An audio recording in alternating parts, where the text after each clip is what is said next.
Innal hamdalillah nahmaduhu wa nasta'inuhu wa nastaghfiruh wa na'udzu billahi min shururi anfusina wa min sayyiati a'malina may yahdihillahu fala mudhilla lahu wa may yudhlil fala hadiyalah.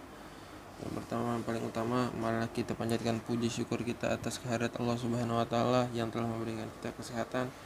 Yang kedua kalinya, salawat serta salam tak lupa kita tunjukkan kepada Nabi kita, Nabi besar Nabi Muhammad sallallahu alaihi wasallam, yang kita membawa dari zaman jahiliyah menuju zaman Islam yang insya Allah diberkati oleh Allah ini. Pada kesempatan kali ini saya akan membahas tentang riba atau bunga dalam Islam. Apa sih riba atau bunga? Riba adalah tambahan yang diisyaratkan dan diterima pemberi pinjaman sebagai imbalan atau pinjaman dalam transaksi bisnis.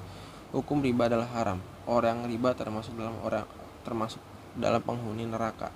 Sebab sikap dan perbuatan tersebut merugikan umat Islam dan juga diharamkan untuk semua kalangan masyarakat. Di sini saya akan menjelaskan 1. Pengertian riba, 2. Jenis riba, 3. Dalil riba atau bunga, 4. Hikmahnya menjauhi riba itu apa. Pengertian riba. Riba secara bahasa ialah ziyadah, tambahan. Dalam pengertian lain, riba juga berarti tumbuh dan membesar. Sedangkan menurut istilah teknis, riba berarti pengambilan tambahan dari harta pokok atau modal awal secara batil. Secara umum, terdapat benang merah yang menegaskan bahwa riba itu haram. Dengan kata lain, riba dikatakan haram karena tidak menguntungkan satu sama lain. Dan riba merupakan salah satu jenis transaksi ekonomi secara real dijalankan dan berkembang di masyarakat Arab. Transaksi jenis ini sudah ada sejak sebelum Islam datang, sebuah masa yang disebut perspektif historis Islam yang disebut zaman jahiliyah. Lanjut, jenis riba. Riba fadl. Pada riba fadl ini, riba adalah kegiatan transaksi jual beli maupun pertukaran barang yang menghasilkan riba, namun dengan jumlah atau takaran berbeda. Contoh riba fadl adalah menukar uang 1 lembar pecahan 100.000 dengan 100 uang pecahan 1.000 berjumlah 11 lembar, alias nilainya 110.000 sehingga ada kelebihan 10.000. Itu termasuk riba fadl. Yang kedua ada ribayat. Pada jenis ini riba hasil transaksi jual beli dan juga penukaran barang yang menghasilkan riba maupun non ribawi. Namun waktu penerimaan serah terima kedua barang tersebut mengalami penundaan. Contoh ribayat adalah ketika seorang membeli mobil secara tunai dihargai sebesar 100 juta. Namun seorang pemuska membelinya secara kredit yang harga menjadi 120 juta.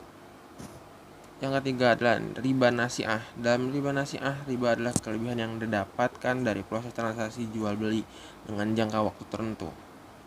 Adapun transaksi tersebut menggunakan dua jenis barang yang sama, namun terdapat waktu penangguhan dan pembayaran yang beda.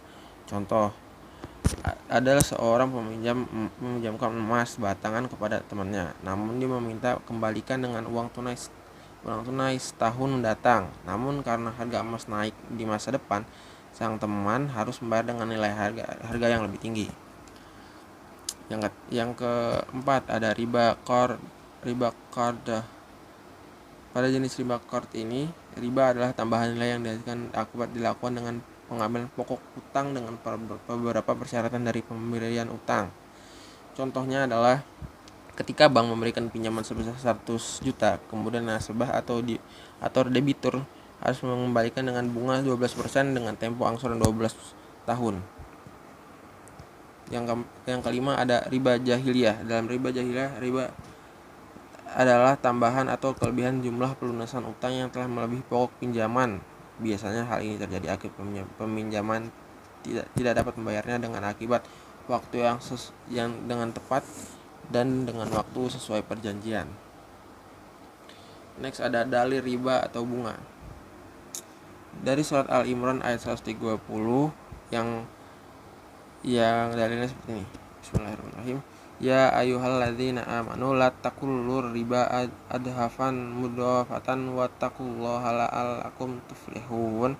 Artinya, hai orang-orang beriman, janganlah kamu memakan riba dengan berlipat ganda dan bertakwalah kamu kepada Allah supaya kamu mendapatkan keuntungan. Lalu, tahukah kamu hikmah dari diharamkannya riba ini? Riba adalah sebagai berikut. Hikmahnya adalah sebagai berikut.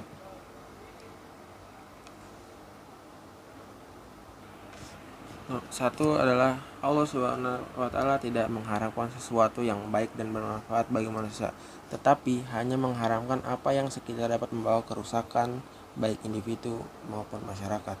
Jelas ya, di sini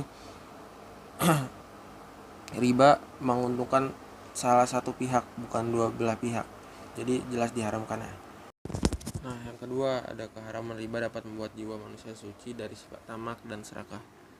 Hal ini mengandung pesan moral yang sangat tinggi karena riba membuat suci dan tidak tamak. Artinya tidak terus-menerus riba. Karena biasanya orang yang sudah kenal dengan riba akan terus-menerus dan tamak. Yang ketiga adalah masyarakat menengah dan bawah tidak merasa dirugikan atau menderita untuk melakukan pinjaman dana kepada badan usaha syariah atau perorangan yang tidak menjalankan riba. Nomor 4, adanya terjalin kongsi dagang yang transparan dan dalam transaksi tanpa merugikan salah satu pihak. Nomor 5, ada membangun sistem syariah dalam kegiatan ekonomi masyarakat tanpa khawatir pelanggaran aturan Islam yang terdapat dalam Al-Quran dan hadis. Sekian dari saya, kurang lebihnya mohon maaf. Wabillahi taufik wal hidayah. Wassalamualaikum warahmatullahi wabarakatuh.